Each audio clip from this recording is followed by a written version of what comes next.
vais voir d'ailleurs, oui, j'espère que tu vas repasser parce que. Je crois que c'est 2 fois parce que.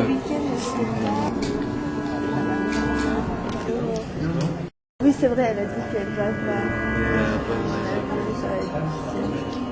Je vais revoir le film que vous avez vu hier parce que ça m'a l'air bien. Mais est-ce que si je dis non, c'était juste pour regarder à nouveau le nom. D'abord, je te remercie Nicole, je vous remercie Maria pour le fait d'avoir initialisé, organisé cette rétrospective de l'ensemble de nos films Tarahumara. C'est la plus complète qui ait eu lieu jusqu'à ce jour. Donc, à l'origine de notre travail, il y a ce film, Gradiva. Il marque notre entrée en cinéma. Il expérimente du point de vue de l'enfant l'effet de vol suspendu de la démarche d'une jeune fille, celle de la nouvelle de Janssen, Gradiva, une fantaisie pompéienne, connue par l'interprétation de Freud dans Rêves et délires dans la Gradiva de Janssen.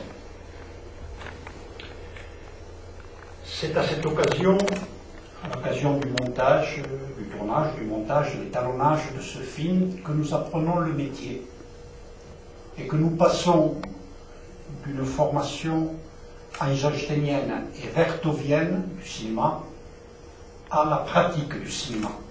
Et c'est cette pratique qui va nous permettre de fabriquer à deux la série de nos films Tarahumara. Nicole parle de fresques. Sur la lancée de cette recherche, nous effectuons 18 voyages au Mexique entre 1976 et 2001, à la recherche d'une Gradiva d'abord, une Gradiva indienne.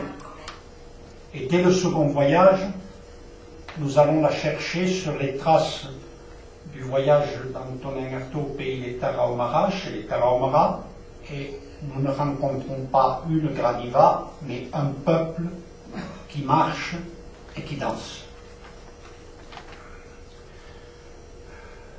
Le point de vue de Gradiva, c'est-à-dire celui qui veut capter la démarche, imprègne nos premiers films, manifestement. Puis, nous rencontrons les Tarahumara dans leurs rites et leurs fêtes. C'est un peuple qui a l'art dionysiaque de la fête, et pour les Tarahumara, faire la fête, c'est danser. Raymond décrit dans ses carnets, les Tarahumara sont des danseurs, les Tarahumara font la fête. Peut-être n'avais-je, avant les Tarahumara, peut-être n'avais-je jamais vraiment vu de fête. Cinématographiquement, nous rencontrons la propre mise en scène des Tarahumara dans leur fête. Et c'est le cas, totalement, dans le second film que vous verrez, Los Pintos en 82. Suivent 4 films d'approche de ce peuple entre 84, 85, 87.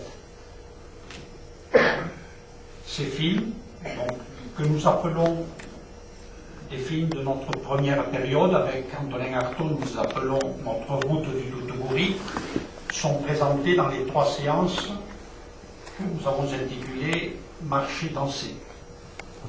Après une pause de 7 ans, et toujours à l'initiative de Raymond, nous ouvrons ce qu'on appellerait avec Artaud notre route du Sivori.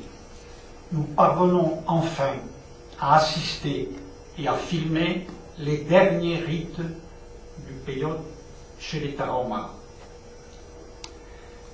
Nous voyons ce qu'Antonin Artaud a vu en 1936. Et nous rencontrons celui que nous appelons et qu'on peut appeler le dernier prêtre du Sivori, ce sont les mots d'Artaud, les ethnologues diraient le dernier chaman tarahumara du Peyote, lui-même s'appelle Raspador. C'est l'occasion d'une première approche de la pensée tarahumara. Et les 3 premiers films de cette période sont montés en regard de la parole d'Artaud. C'est Jean Rouge qui lit des extraits de 2 textes importants des Tarahumara, la danse du Peyote, les rites du Peyote chez les Tarahumara. Ces films sont présentés dans les 3 séances intitulées Artaud Carrasco.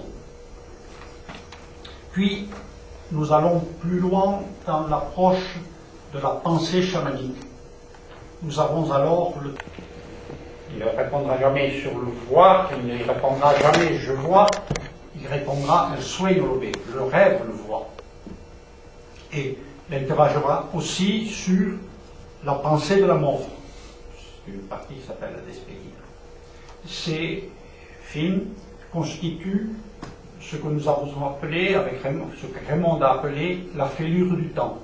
Ils sont présentés dans 2 séances qui s'appellent Devenir chaman et Le voir chamanique.